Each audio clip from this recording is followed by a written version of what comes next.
परमात्मा से संबंध। एक बार पंडित जी ने एक दुकानदार के पास 500 रुपये रख दिए। उन्होंने सोचा कि जब मेरी बेटी की शादी होगी तो मैं ये पैसे ले लूँगा।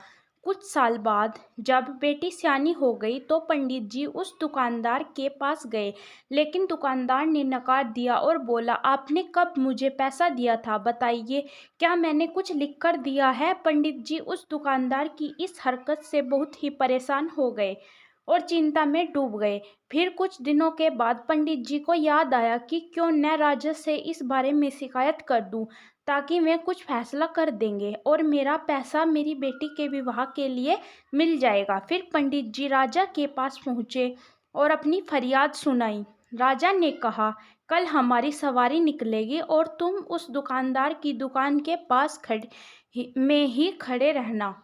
दूसरे दिन राजा की सवारी निकली। सभी लोगों ने फूल मालाएं पहनाई और किसी ने आरती उतारी। पंडित जी उसी दुकान के पास खड़े थे।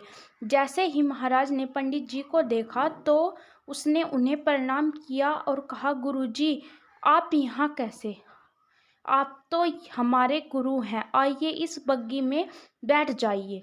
वो दुकानदार यह सब देख रहा था। उसने भी आरती उतारी और राजा की सवारी आगे बढ़ गई। थोड़ी दूर चलने के बाद राजा ने पंडित जी को बग्गी से नीचे उतार दिया और कहा, पंडित जी, हमने अपना काम कर दिया, अब आगे आपका भाग्य। उधर वो दुकानदार यह सब देखकर हैरान था कि पंडित जी की तो राजा से बहुत ही अच्छी साठगांठ है, कहीं ये मेरा कबाड़ा ही न करा दे।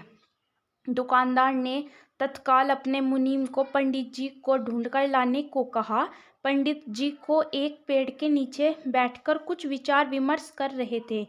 मुनीम जी बड़े ही आदर के साथ उन्हें अपने साथ ले गए।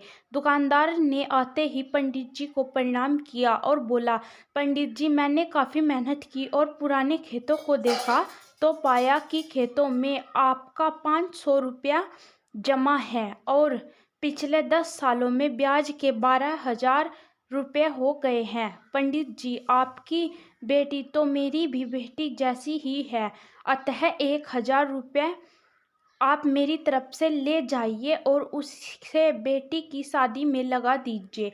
इस प्रकार उस दुकानदार ने पंडित जी को 13,500 रुपये देकर बड़े ही प्रेम के साथ विदा किया। तात्पर्य: जब मात्र एक राजा के साथ संबंध होने से भर हमारी विपदा दूर हो जाती है, तो अगर हम खुद से और इस दुनिया के राजा यानी परमात्मा से अपना संबंध जोड़ ले तो कोई भी समस्या, कठिनाई या फिर हमारे साथ किसी भी तरह के अन्याय का तो कोई प्रश्न ही नहीं उत्पन्न होगा। तो हमेशा से उस परमात्मा का धन्यवाद करते रहिए और उनके समीप रहिए। अगर आपको हमारी वीडियो अच्छी लगी तो वीडियो को लाइक एंड चैनल को सब्सक्राइब जरूर करें।